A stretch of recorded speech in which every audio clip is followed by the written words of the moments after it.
What's going on, Vol fans? Welcome into Tennessee Football Talk. Before we get into today's content, got to remind you guys to subscribe. Not only does it lock you in for daily coverage, it also helps us take down the Alabama Football Report, who right now in our Week 4 sub battle has a 5-sub lead on us.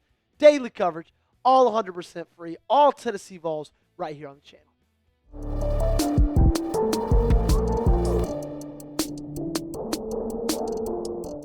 Today's show, we are going to take a deep dive into what Josh Heupel and the Tennessee Volunteers offensive coaching staff has done over this offseason that has made such a massive difference in the way that this offense has operated and the way that they've been putting up points on teams like Georgia, ETSU, and Syracuse.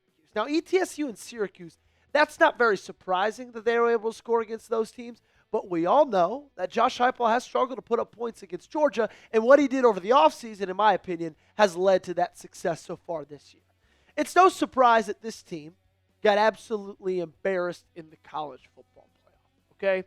Not only was Ohio State basically able to score at will, but you, on the flip side, really weren't able to do anything, as I almost knocked my water bottle over, against that Ohio State defense, okay? It felt like at that point, if Nico Iamaleava wasn't running the football and getting absolutely destroyed doing so, your offense wasn't really marching down the field.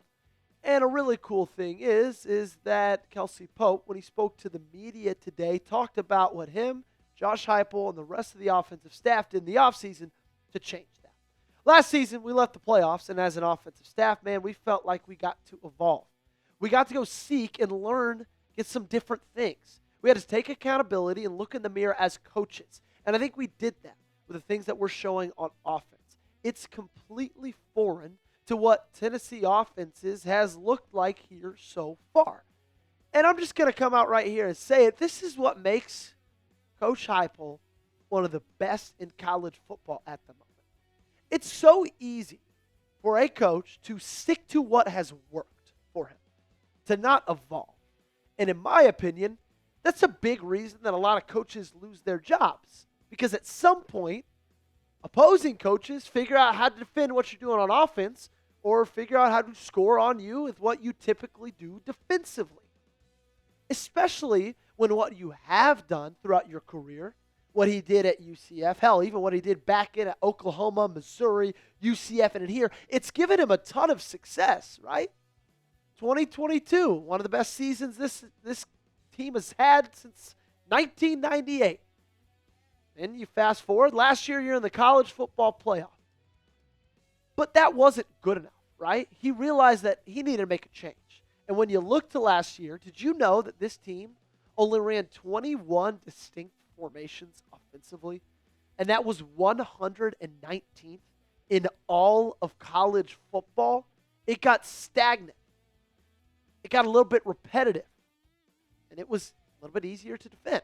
And in my opinion, I know we hate Alabama, but this is what made Nick Saban so great, was his ability to evolve as a head coach. He won a national championship throwing 11 passes in the game.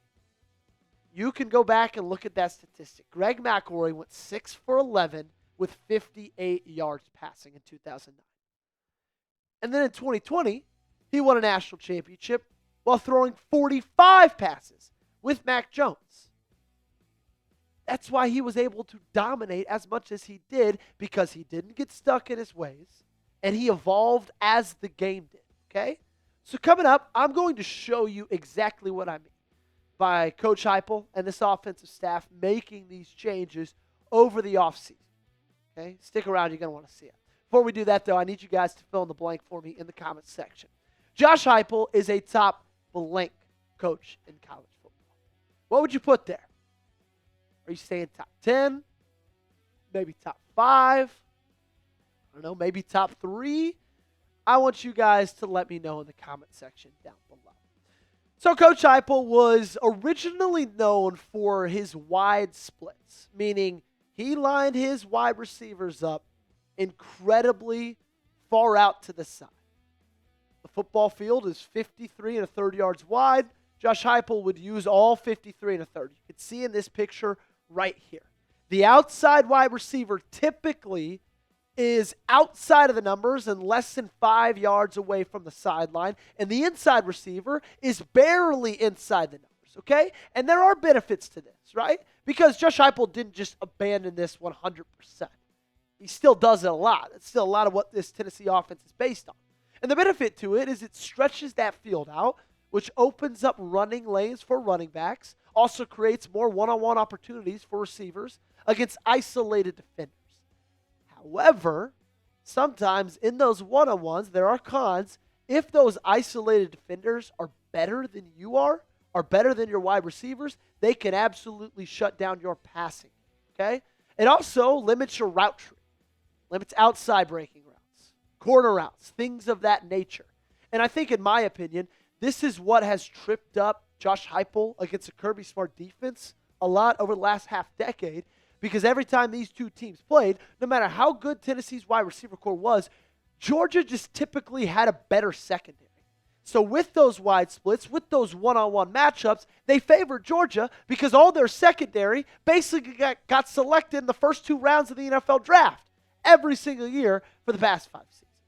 Well, now things look differently, okay? And I'm going to take you to 2 scoring opportunities, 2 scoring plays against Georgia this past week. You look at this first one here, right? This is the touchdown on the post route to Chris Brazzell. That's not wide. That's not wide at all. You have a tight bunch to the right with a tight end there, Kitzelman, and then the 2 wide receivers, which it looks like that's Braylon Staley and then Chris Brazzell, the one who ended up catching the touchdown. And then on the opposite side, you've got another wide receiver who is lined up probably 3 yards to the left of Lance Hurd. Guess what happened here? That's right. They went for 6. Let's look at the Braylon Staley touchdown late in the game, into the 4th quarter. Pretty much the exact same formation, except this time, that wide receiver to the left, he's out a little bit wider. It's still right on the numbers, though. And when you look to the right, it's that same tight bunch with the 2 wide receivers pretty much 2 or 3 yards away from Miles Kitzelman in there at tight end. What I love is that they're mixing it up. And this is what this team didn't really do last year, right? We gave you the stat earlier. 21 distinct formations only from this offense in 2024. That is horrible, okay? And I think that's why it got a little bit easier to defend Josh Heupel. Obviously, I think Nico Iamaleava being the quarterback didn't help at all. But I'm basically saying this year, I love the fact that they're doing a little bit of both. He's never going to go fully tight, but I don't think he's ever going to go back to being fully wide. And some of the benefits for having tight splits, I should say, is there's better run blocking, which I think is absolutely crucial for a Josh Heupel offense who, kind of runs itself running the football. We all know that as much as they love to pass the ball, this team is better off when they're balanced, and that starts with putting the ball on the ground, okay? It also helps get more outside space for running backs because those wide receivers are a little bit more tight, meaning the defense is a little bit more tight and inside the box. It also can set up effective crossing routes, play action routes, rub routes across the middle. That's what helped open up that Chris Brazzell post touchdown because you had so much traffic in the middle of the field. Gage, we can just go past this and go to the cons. You had so much traffic in the middle of the field that safety got confused and left Chris Brazzell wide open. Now, there are some cons to tight formations. Reduces space for routes, makes certain patterns difficult because of how many people are on the inside of the field. It does increase the difficulty in beating coverage, especially against zone. Okay, so that's another good thing about it. But the thing is it's not just up to the coaches to make this decision. It is up to them to make this decision, but the players have to buy in as well. And I'll tell you a little bit more about what Coach Pope had to say about that in a second. But they have fully bought in, and I absolutely love it. And they are reaping the benefits from it. Are you a Josh Heupel fan? If you are, let me know by hitting that thumbs up button, okay? By liking today's video. If you love the head honcho at Tennessee. Something I know you will love is go to chatsports.com/UT sweatshirt. You'll find that link in the comment section down below. It'll take you to this website, right to this sweatshirt, where you can take advantage of it for just $27, $38 off, okay? Believe me, it's hot here in Dallas. I know it's not exactly cool yet in Knoxville. I know Saturday's game was an absolute sweat fest. But I promise you, cool nights in Neyland Stadium are just around the corner. And if you want to look good, feel good, and get something brand new for just $27, chatsports.com/UT sweatshirt, that is the place to go. So Kelsey Pope spoke about making the decision, but he also spoke of the fact that it's two-pronged, right? The coaches have to make the choice, and then the players have to buy into that choice that was made by the coaches, and they have done that so far. I think the other part, Pope says, is that I think the players, they wanted that. They wanted some more concepts, route patterns, route dips, like whatever. But I think they got to take accountability and be able to master that and handle the workload and capacity. And I think those two things had married, and now we're in a really good spot. Like the creativity, you can go get to anything. And let me tell you, they are getting to anything and everything. So far this season, Chris Brazzell, 364 yards, 5 touchdowns. Mike Matthews, just a yard south of 200. Braylon Staley, 18 catches, 231 yards, 2 touchdowns as well. These guys have been absolutely phenomenal. And I think last year, we blamed the wide receivers a lot. I blame the wide receivers a lot. Now, I think part of that was a little bit of a coping mechanism because we didn't want to just flat out say, you know what, Nico Iamaleava, he just might suck. So I think a lot of it we put on the wide receivers, and there were a good bit of drops. But I think this year, having a team where your 3 best wide receivers were also on last year's team proves that a lot of it was on the quarterback, and a lot of it has been them embracing this brand new change in offense, and Josh Heupel being able to change the way and the things he's doing to get these guys open, to scheme these guys open better. Now, I am still waiting for a little bit of a Mike Matthews breakout. I'm going to be honest with you. 200 yards is phenomenal. I'm happy with the 200 yards. If he keeps trending in this direction, he'll end the season just south of 1,000, which is great. I'd be happy with that. But I think he has Chris Brazzell potential. And everybody's talking about Chris Brazzell. I'm probably going to do a deep dive on Chris Brazzell later in this week. I love him. But I think Mike Matthews has just that same ability. I'm just waiting to see it, okay? Now, talking about Brazzell, I firmly believe he's the best in the SEC, okay? I firmly believe that.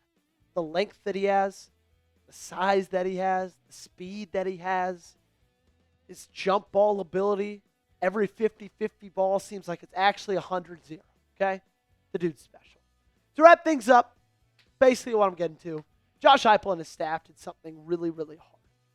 And that's get out of their comfort zone, change things up when what has been working for them years past grew a little bit stale. And so far, it's proving to have worked. And if this team makes a run, this team makes it to the college football playoff, wins a game in the college football playoff, I think we can all look to this change as being a big part. That's going to do it for today's show. Make sure you get me on social media, Twitter, TikTok, Instagram. I'm everywhere. Go give me a new follow on TikTok. I'm trying to get that thing ramped back up. You can help me out. I'm trying to get to 1,000 pretty soon. That's going to do it for today's show. Appreciate you guys for tuning in. YouTube.com/Vols Talk. That's where you are. And to make sure you stay here forever, do one thing for me. Hit that subscribe button.